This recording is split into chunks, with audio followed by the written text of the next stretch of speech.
Dear friend, welcome back to the video series on everything you wanted to know about fully fashion knitting.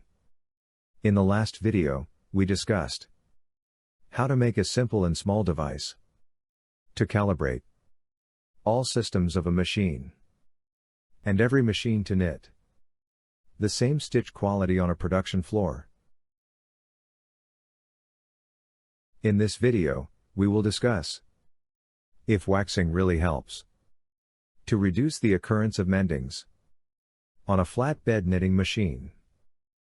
We normally come across mendings on a flatbed knitting machine because of a slub or because of a knot that is too big to pass through the previously formed knitted loop, or because of a weak place in the yarn. The other reasons can be because of a drop stitch on the side of the knitted panel, because of the yarn feeder parked far too away from the knitted area, or because of a faulty needle, etc., etc. Whereas faults resulting from wrongly parked feeder can be taken care of by adjusting the yarn feeder's distance parked outside the knitting area. The big knots and the slub in the yarn can be trapped by the correct setting of the big knot catcher on the yarn guide. And the mendings because of the faulty needles can be corrected by replacing the faulty needles. Even the mendings due to inadequate fabric takedown value can be avoided by correcting the takedown value. But when it comes to the weak places on the yarn, or when we feel that the yarn is a bit hard to touch, or is brittle or weak in strength, we presume that waxing the yarn will help in reducing the number of occurrences of mendings in the knitted panel. We then take the yarn to the winding section to rewind and wax it. Let's think rationally. The main reason why we wax the yarn is that we believe if we apply wax to the yarn, the wax will help in reducing the friction between yarns when a new loop is formed. When we pass the yarn under the wax on a winder, the top of the yarn will come in contact with the wax, and the bottom part of the yarn will not come in contact with the yarn.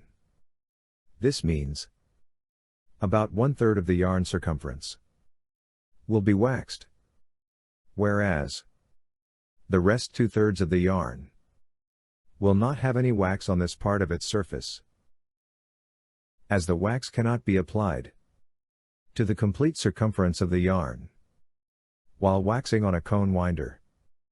Therefore, the chances of the area where the wax has been applied to the yarn of the previously formed loop coinciding with the area of waxed yarn of new loops are 1 in 6. The chances of waxed part of the yarn of the previously formed loop touching the waxed part of the yarn of the new loop are 17%. And the chances of the waxed part of the yarn of either the previous loop or the new loop touching the unwaxed part of the yarn of the other are not more than 50%. This too, if the 1/3 of the yarn was waxed uniformly, which cannot be said with any surety. This concludes that the chances of waxed yarn coming into contact with the waxed yarn are about 17%. And waxed yarn coming in contact with the unwaxed yarn are still around 50% only. We also believe the wax, so applied, will help pass the yarn smoothly during the knitting process. But this also happens only when the yarn passes through the previously formed loop to form a new loop. If we closely watch the process of formation of the new loop, we can observe that the yarn while forming the new loop touches past the same part of the previously formed loop. This means, whereas the yarn of the previous loop remains stationary, the area where the new loop yarn gets in touch with the previous loop also remains more or less the same. Let's observe how much yarn of the new loop will abrade with the previously formed loop. If the loop length is set at 7 mm, which is normally the case with 12 gauge knitting, the half the loop length will be 3.5 mm. We know that not all the loop length of the loop passes through the previous loop. In the illustration we can see that whereas the total length of the loop is measured between points A and B, the total length of the loop that actually passes through the previous loop is the distance between C and D. This is because the length between A and C and D and B form the legs of the loop. This length of the legs of the loop, though, can be calculated using geometrical formulas.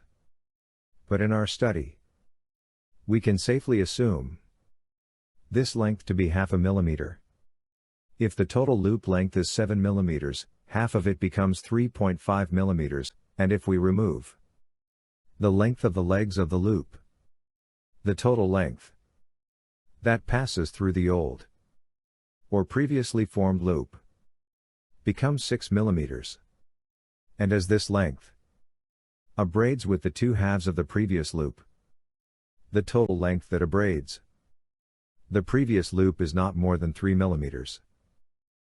By now, we know that, first, the chances that waxed part of the yarn of new loop will contact the other yarn, waxed or not waxed, are less than 50%.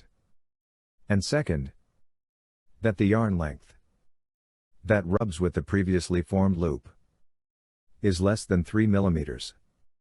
Now, let's find out the time the yarn of new loop comes in contact with the previously formed loop.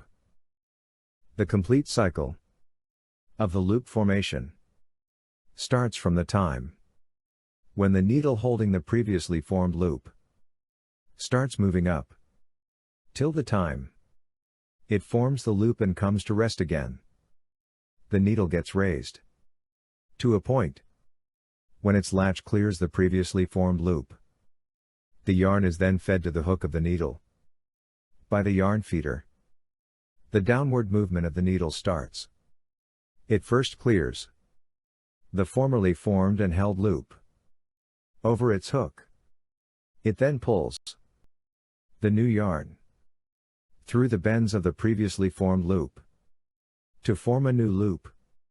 And finally, the needle raises to clear the verge bit of the needle bed.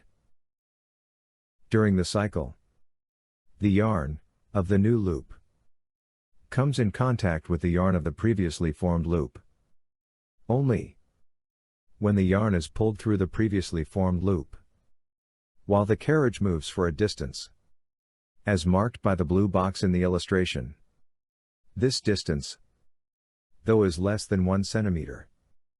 We can assume it to be 1 centimeter for our calculations. If the carriage is moving at the speed of 1 meter per second, it will take 1/100th of a second to form the new loop, which is 10 millisecond.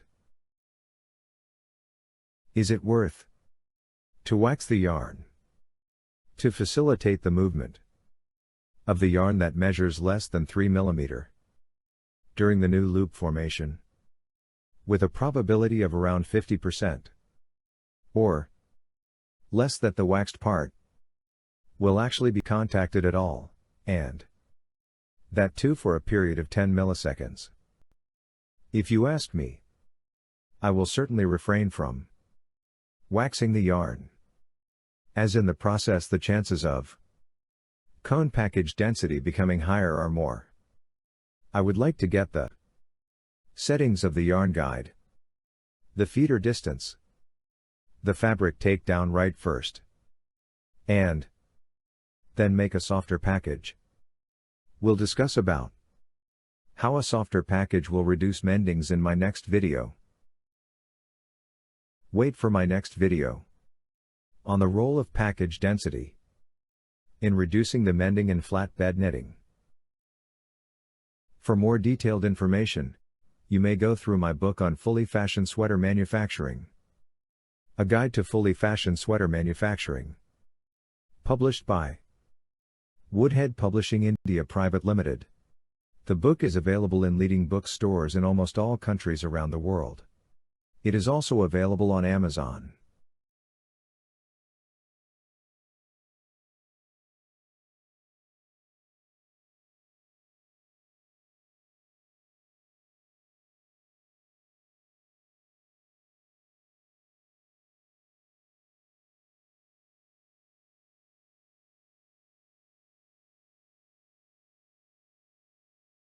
If you have liked this video, please don't forget to click the like button.